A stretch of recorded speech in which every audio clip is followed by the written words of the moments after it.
There's a powder in this world that clarifies contaminated river water down to drinking quality in under 90 minutes. It costs less than 1 cent per liter to use. It has been doing this job for over 4,000 years, silently purifying the water supply of entire ancient cities on 2 continents, carried along trade routes not for medicine, not for food, not for dye, but specifically because water workers knew what happened when they ground the seed and added the powder to a cistern. Grinding stones recovered from Nile Valley sites dating to 1500 BCE carry residue consistent with moringa seed powder. The cisterns those stones served fed cities of over 10,000 people. The people who lived in those cities did not die from waterborne disease at the rates you would expect given the state of their rivers. Researchers noticed this. Then researchers published it. And then, with the quiet precision of something that was never quite an accident, those findings stayed exactly where they were placed, in academic journals, undisturbed, while an industry that could not afford for you to read them grew to $45 billion. They did not suppress this because it failed. They suppressed it because it worked so well that no one could ever own it, bottle it, or attach a subscription to it. You cannot patent a protein that occurs naturally in a seed. You cannot trademark a tree that grows wild across 30 countries. And you cannot build a $45 billion filtration industry on something a farmer's child grinds in a mortar for 6 cents. The global water treatment and purification market was valued at $45 billion in 2023. It is on track to cross $100 billion before 2030.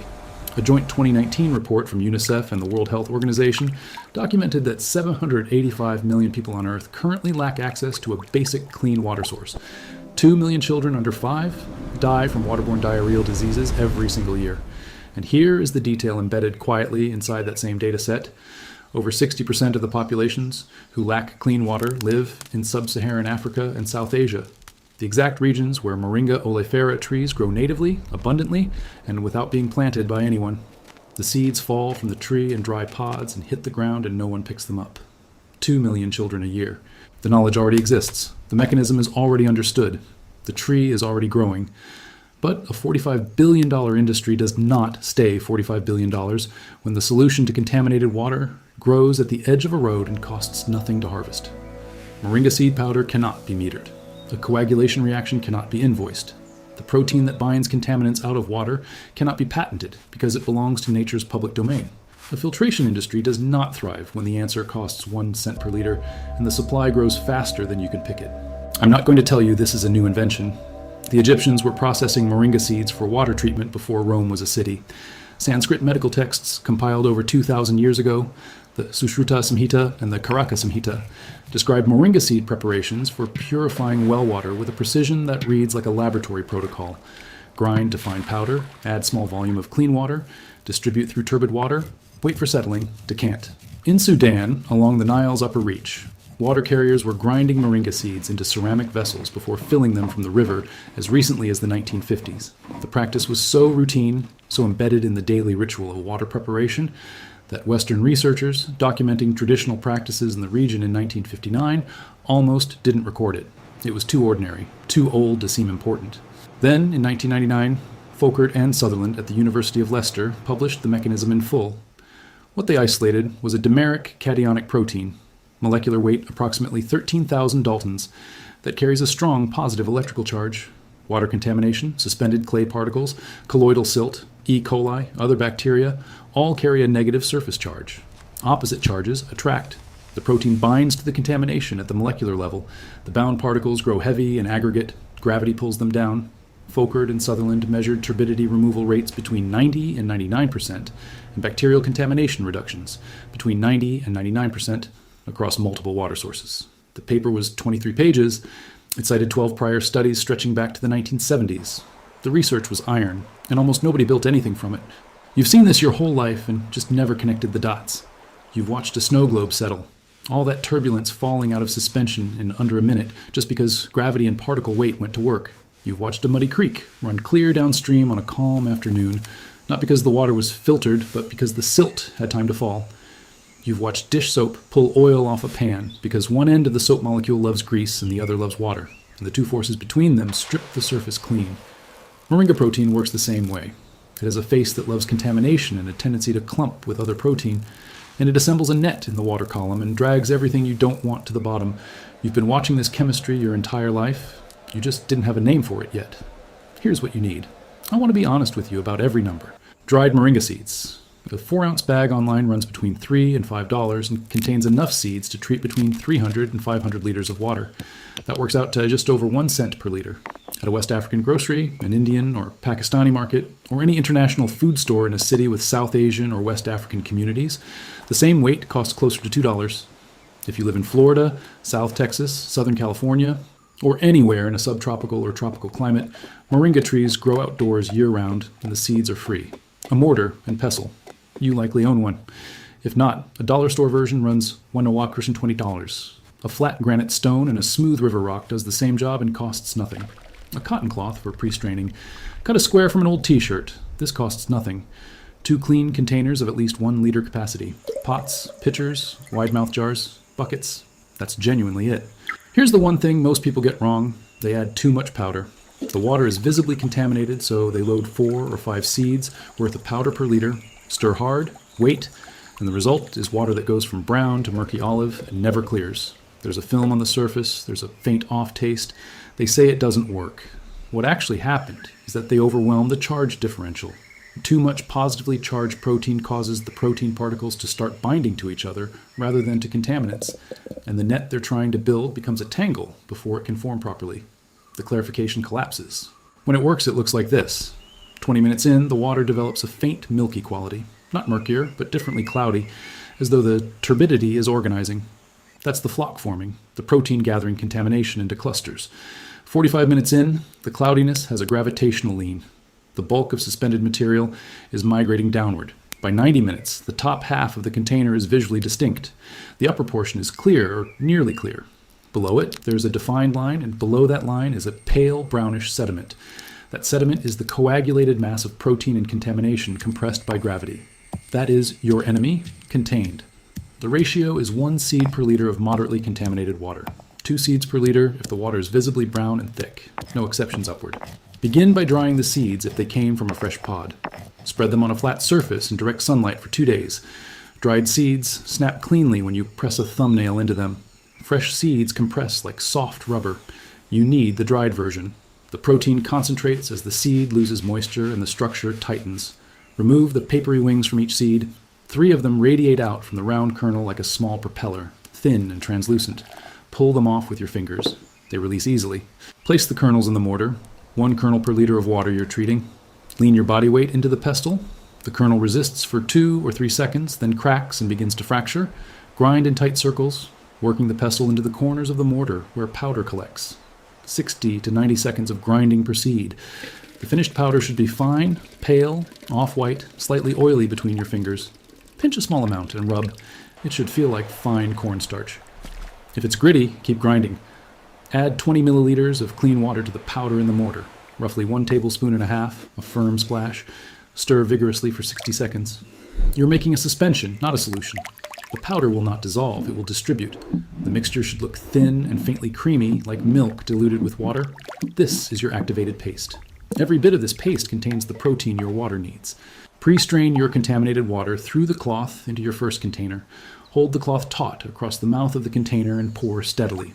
This removes coarse debris, leaf matter, sand grains, visible sediment. The cloth is not purifying. It is simply clearing the large material, so the protein can focus on the fine particles the cloth cannot catch. Pour the entire activated paste into the pre-strained water. Scrape the mortar with your spoon. Get every trace. Stir rapidly for 30 seconds. Full speed, full strokes. Get the protein distributed through the entire volume. Then slow down to a long, deliberate, circular pace. Think of folding bread dough. Slow, even purposeful, not whipping eggs. Maintain this pace for 5 full minutes. The slow stir is building the flock, giving the protein time to find the contaminants, bind to them, and aggregate into clusters heavy enough to fall. Rapid stirring after the distribution phase physically breaks the clusters apart. 5 minutes, count them. Set the container down on a flat surface, do not move it. If the floor carries vibration from foot traffic, elevate the container onto a folded cloth or place it on a shelf. Vibration disrupts the settling. Leave it undisturbed for a full 90 minutes. Longer is better. 2 hours will give you cleaner results than 90 minutes. 3 hours better still. The process does not stop at 90 minutes. It simply becomes reliable at 90 minutes. When you return, do not pick up the container. Look at it from the side at eye level. You will see it. A visible stratification between the clear upper water and the settled sediment below. The dividing line is real and distinct. The upper water is your product. Tilt the container 5 to 10 degrees toward your second clean container and begin pouring very slowly. Keep the angle constant, shallow, controlled. The clear water flows first. Stop pouring the instant you see the sediment layer begin to slide toward the rim. The water will cloud suddenly at that moment. Stop there. You have recovered the clean fraction. Discard what remains at the bottom. Pass the clear water through the cloth one final time into the second container. This second cloth pass removes residual microfloc still floating in the clear layer. Test it. Lift the container to a window. Light should pass through cleanly. Fill a clear glass, hold a dark coin below it, look down through the water from above. If you can read the year stamped on the coin, the water is clear. If you want the final margin of certainty, bring the treated water to a rolling boil for 1 minute. The boiling seals what the coagulation began. 10 minutes of boiling time. The result is water you can trust. 1 seed treats 1 liter. A family of 4 in an area without infrastructure needs approximately 20 liters per day for drinking and cooking. 20 seeds per day, 7,300 seeds per year. 1 mature moringa tree produces between 40 and 100 pods per harvest season. Each pod contains between 12 and 20 seeds. At a conservative count, 40 pods at 12 seeds each. That's 480 seeds per harvest. Moringa, in a tropical climate, produces 2 harvests per year. 1 tree, approximately 960 seeds annually. 7.6 trees supplies 1 family's water treatment needs for a full year, every day, with no gaps. Call it 8 trees. Plant 8 trees and your family's water is covered indefinitely. Now expand. A rural community of 400 people, 100 households, 4 people each, needs 2,000 liters of drinking and cooking water per day, 2,000 seeds per day, 730,000 seeds per year. At 960 seeds per tree, that is 760 trees to supply the entire community continuously with no external inputs, no replacement parts, and no supply chain. 760 trees sounds vast until you picture it physically. Moringa grows 2 to 3 meters in its first year from seed. Space them 3 meters apart in rows 3 meters wide. 760 trees in a grid, 32 rows of 24 trees. The footprint of that grove is 96 meters long by 72 meters wide, smaller than 2 American football fields placed side by side. Any village on Earth has this land available: a degraded hillside, a dry stream bank, a cleared margin beside a road, planted once, tended with basic weeding and seasonal pruning, producing the complete raw material for a community water purification system that does not break down, does not need electricity, does not require anyone's technical knowledge beyond what you just learned. The startup cost for 760 moringa seedlings, approximately $76 if purchased from a nursery at 10 cents each, or $5 for a packet of seeds to grow transplants yourself. Annual operating cost, after establishment, 0. No bills, no infrastructure, no asking anyone's permission. This process does not sterilize water, and it cannot treat dissolved chemical contamination. It is a coagulation and sedimentation process. It is highly effective against turbidity, suspended bacteria, including E. coli and salmonella, suspended heavy metal particles, and colloidal organic matter. It is not effective against arsenic in dissolved ionic form, nitrates, fluoride at elevated concentrations, or organic solvents. It does not remove viruses reliably. Coagulation reduces some viruses by 50 to 80% in controlled trials, which is meaningful but not sufficient to stake your health on without a subsequent boil in a high viral risk environment. In agricultural regions with heavy pesticide runoff or any water source with visible chemical sheen or persistent chemical odor, add a charcoal filtration stage and boil. Use moringa as your first stage, not your only one. Know what the tool does and know where it ends. That line is not a flaw. It is a boundary, and honest tools have them. Those grinding stones are still in the ground in Sudan, still carrying the faint grooves worn by 4,000 years of use, still holding trace residue of the same seed powder you just made. The Sanskrit manuscripts that describe this process are still legible in their repositories in India, still precise enough to follow, written before the Roman Empire existed. The seeds are still falling from trees in 30 countries right now, today, landing on dry ground next to people who need them and don't know why they matter. Your container of clear water in front of you follows instructions that were old when Rome was founded. The stone did this, the manuscript preserved this, your hands just did it too.